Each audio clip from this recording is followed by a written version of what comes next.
Gulf breaking ന്യൂസിലേക്ക് സ്വാഗതം. പ്രവാസലോകത്തെ വിവിധ വാർത്തകൾക്കായി ഈ ചാനൽ സബ്സ്ക്രൈബ് ചെയ്യൂ.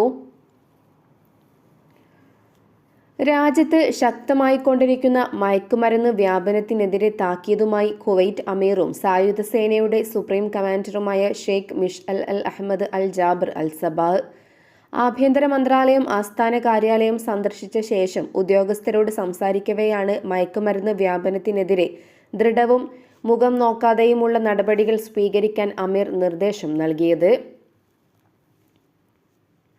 ആഭ്യന്തര സുരക്ഷ, അതിർത്തികൾ, സ്ഥിരത എന്നിവ കാത്തുസൂക്ഷിക്കുന്നതിന് ജാഗ്രത പാലിക്കാനും സദാ തയ്യാറായിരിക്കാനും സമർപ്പിതരായി പ്രവർത്തിക്കാനും ആഭ്യന്തര മന്ത്രാലയം കമാൻഡിനോടും ഉദ്യോഗസ്ഥരോടും അമീർ അഭ്യർത്ഥിച്ചു.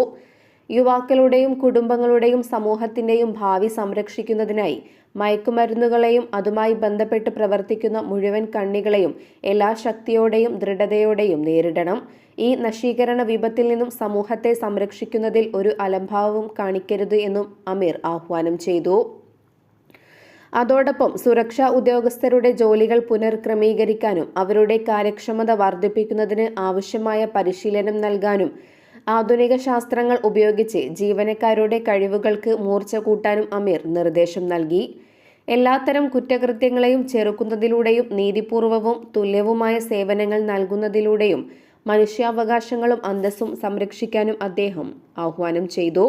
അപകടങ്ങളുടെ എണ്ണം കുറയ്ക്കുന്നതിനും റോഡുകളുടെ സുരക്ഷ ഉറപ്പാക്കുന്നതിനും പുതിയ ട്രാഫിക് നിയമം നടപ്പിലാക്കുന്നതിൽ തുടർ നടപടികൾ സ്വീകരിക്കണമെന്നും അമീർ ആവശ്യപ്പെടുകയുണ്ടായി.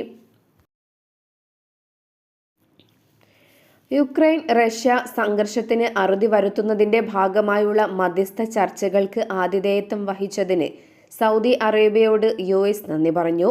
സൗദി ഭരണാധികാരികൾക്ക് US state secretary Marco Rubio ആണ് നന്ദി അറിയിച്ചത്.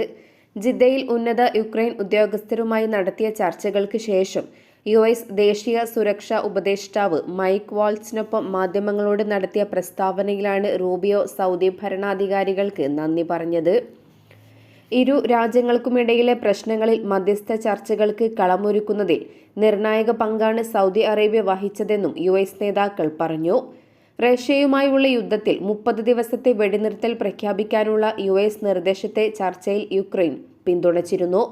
അതേസമയം യുക്രൈനുള്ള സൈനിക സഹായവും രഹസ്യാന്വേഷണ വിവരങ്ങൾ പങ്കുവെക്കലും താൽക്കാലികമായി നിർത്തിവെക്കാൻ വാഷിംഗ്ടൺ സമ്മതിച്ചതായി ചർച്ചകൾക്ക് ശേഷം പുറത്തിറക്കിയ സംയുക്ത പ്രസ്താവനയിൽ നേതാക്കൾ അറിയിച്ചു.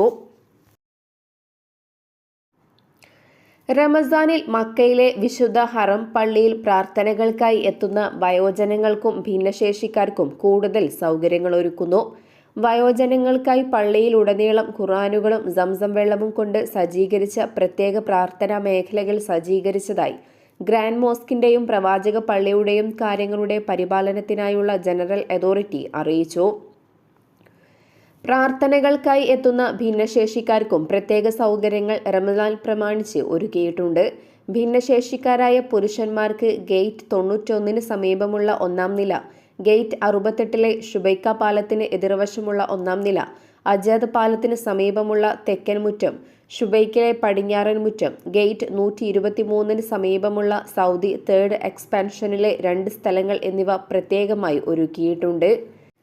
ഗ്രൗണ്ട് ഫ്ലോറിലെ ഗേറ്റ് 88, ഷുബൈക്കയിലെ 1-ാം നിലയിലെ ഗേറ്റ് 65, കഅബയെ അഭിമുഖീകരിക്കുന്ന പ്രാർത്ഥനാ ഏരിയ 15, അജാദ് പാലത്തിന്റെ തെക്കൻ മുറ്റം, ഷുബൈക്കയിലെ പടിഞ്ഞാറൻ മുറ്റം, കിഴക്കൻ മുറ്റം എന്നിവിടങ്ങളിലായാണ് ഭിന്നശേഷിക്കാരായ സ്ത്രീകൾക്ക് പ്രാർത്ഥനാ മേഖലകൾ സജ്ജീകരിച്ചിരിക്കുന്നത്.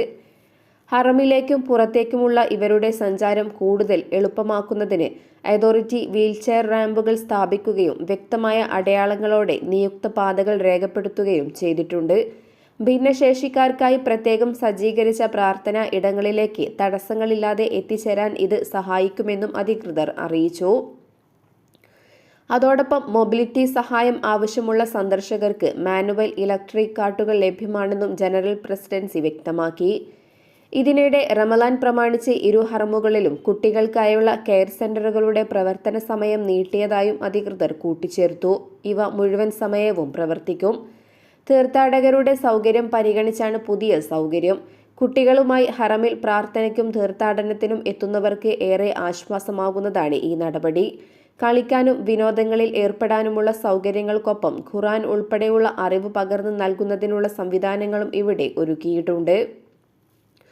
1.5 വയസ്സ് മുതൽ 9 വയസ്സുവരെയുള്ള പെൺകുട്ടികൾക്കും 6 വയസ്സുവരെയുള്ള ആൺകുട്ടികൾക്കുമാണ് ഇവിടെ പ്രവേശനം ലഭിക്കുക. പാസ്പോർട്ട്, ഇഖാമ, ID എന്നിവ പരിശോധിച്ചാണ് പ്രവേശനം. പരിശീലനം നേടിയ പ്രൊഫഷണലുകളാണ് സെന്ററുകൾക്ക് നേതൃത്വം നൽകുന്നത്. വിവിധ ഗെയിമുകൾ, കളി ഉപകരണങ്ങളും എന്നിവ അടങ്ങിയ സെന്ററുകളിൽ കുട്ടികൾക്കായി ആരോഗ്യകരമായ ഭക്ഷണവും ഒരുക്കിയിട്ടുണ്ട്. ഡൈനിങ് ഏരിയ, ഉറക്ക റൂം എന്നിവയും പ്രത്യേകമായി സജ്ജീകരിച്ചിട്ടുണ്ട്. മക്കയിലെ മസ്ജിദുൽ ഹറമിൽ പുതിയ വികസന പ്രവർത്തനങ്ങൾ നടക്കുന്ന ഭാഗത്തെ വാതിൽ 100-നും 104-നും എതിർവശത്താണ് സെന്ററുകൾ പ്രവർത്തിക്കുന്നത്. മദീനയിലെ പ്രവാചക പള്ളിയുടെ വടക്ക് കിഴക്കൻ ഭാഗത്തും ശിശുപരിപാലന കേന്ദ്രം പ്രവർത്തിക്കുന്നുണ്ട്.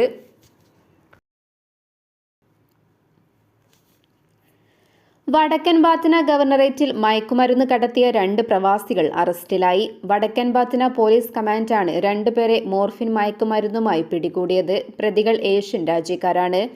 ഇവർക്കെതിരെ നിയമ നടപടികൾ സ്വീകരിച്ചു വരികയാണെന്ന് പോലീസ് അറിയിച്ചു.